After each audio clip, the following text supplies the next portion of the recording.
This weekend marked the start of the MBTA's new late-night weekend service. All subway lines and 15 popular bus routes ran until 3 a.m., kicking off a one-year pilot program.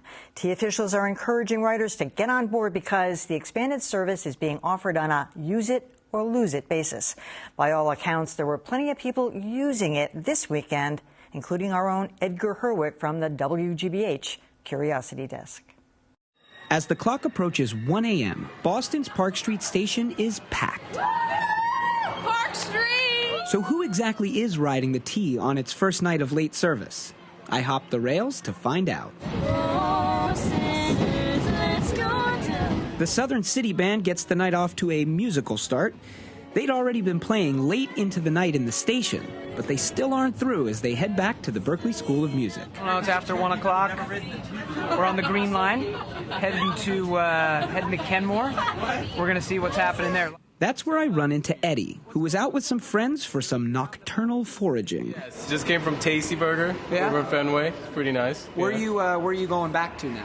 Going back to Alston. That's where you live? Yeah, going all the way back to Alston. It's not too far. It's pretty nice. Yeah. And so would you normally have been out at this hour at Tasty Burger on a Friday night? No way. No?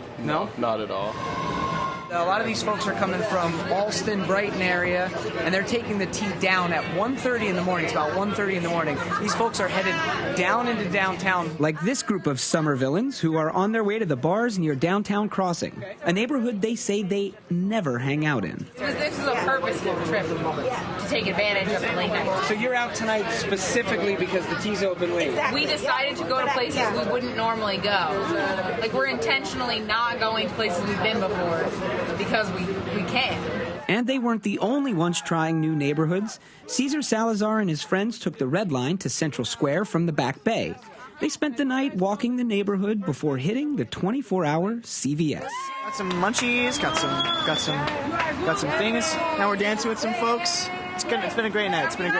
And it's not just residents enjoying the late night service. Van Bettis from West Texas is headed to Logan for a red-eye home. But you took the T2 here. Yes, sir. Red Line. Yes, sir. Late night service. You wouldn't have been able to do that otherwise. No, I would have been screwed. Get on. I actually waited just for you guys. Just for the bus. Thank goodness for the late service. By 2:30, things are beginning to quiet down. Mariah is on her way home to Dorchester after a night out with friends in Alston. So I don't have to take a cab. It's much easier to get home, just like, normal hours. Just less, frustrating, I guess you could say. And cheaper. Cheaper, a lot cheaper. And there is at least one other rider who clearly changed her usual routine for the night.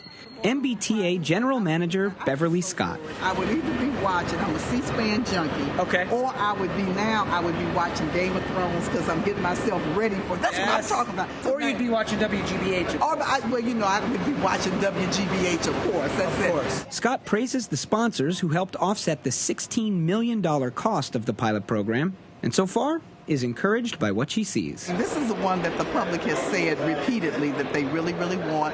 I think folks are going to really show it because they're going to vote with their feet. Are you going to take the T home from here? Yes, I am. I most certainly am. This is a good thing.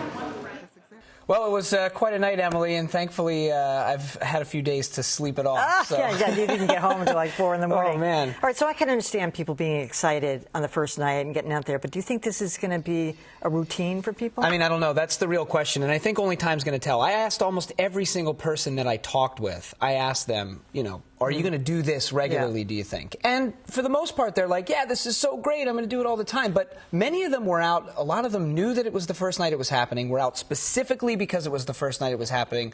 So it's a one-year pilot program.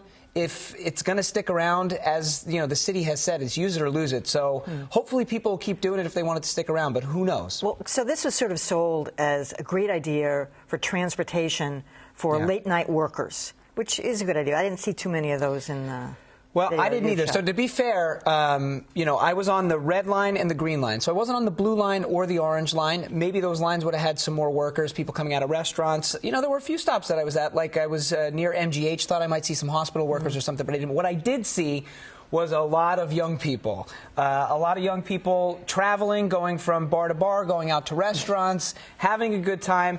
And that's not necessarily a bad thing. I mean, I think it's an easier sell for the city to say this is a really good thing for workers, and it is. There's no question about that. But a lot of people were just out and about having a good time in the city, which is totally cool. You know what's interesting to me? How many people said that they were going to a neighborhood that they had never been to before. That totally shocked me because most of the people, almost invariably, everybody that I talked to was going somewhere where they normally would not be. So, like, I would ask, where would you normally be tonight? Well, we might have stayed in, or we'd be out around Somerville, but instead we're going to downtown Crossing, or we'd have been out in the Back Bay, but instead we're going to Cambridge. And there was a ton of that, which is actually a really encouraging thing.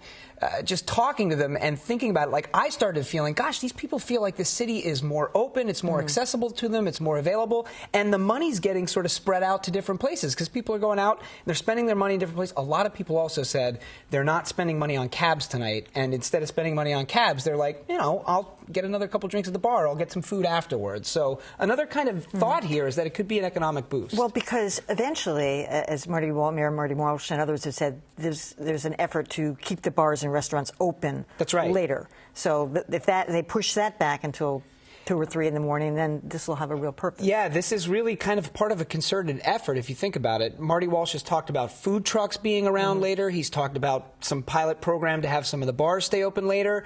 Add that to the tea running until 3 a.m., and you're starting to inch into New York City territory. Oh, no, not that. All right, so you ran into a couple characters here, as Edgar. you might expect, Emily, as the night wore on, it got increasingly, like, strange, yeah. So, you had the lone guy on a subway who was oscillating between sort of almost falling down and then breakdancing, you're just like, what is this guy doing? And then I ran into this incredible group of Argentinians who were here on their spring break, right? And they had no idea about the late night service. They were riding the T all over the place, but they didn't realize it was any different. So when I told them that this was out of the ordinary, here was their response. You're taking the subway? Yeah. Now, do you guys know that this is the first night the subway's been open this late? First time ever. What did they say? Because of us, because of us, because of us. This was part of a larger circle dance they were doing, and they were imploring me to clean the floor, which is some sort of dance move where you try to scoot down and get your backside onto the ground. They were much more... They didn't know that you're a dancer. Could you do it? Close. I got pretty close to cleaning the floor. They were definitely impressed. They were impressed. You could probably do it better than any of them. Yeah, well, I don't know. They were pretty good, too. Were they? Yeah. All right, Edgar, thanks for that. Thanks, Emily.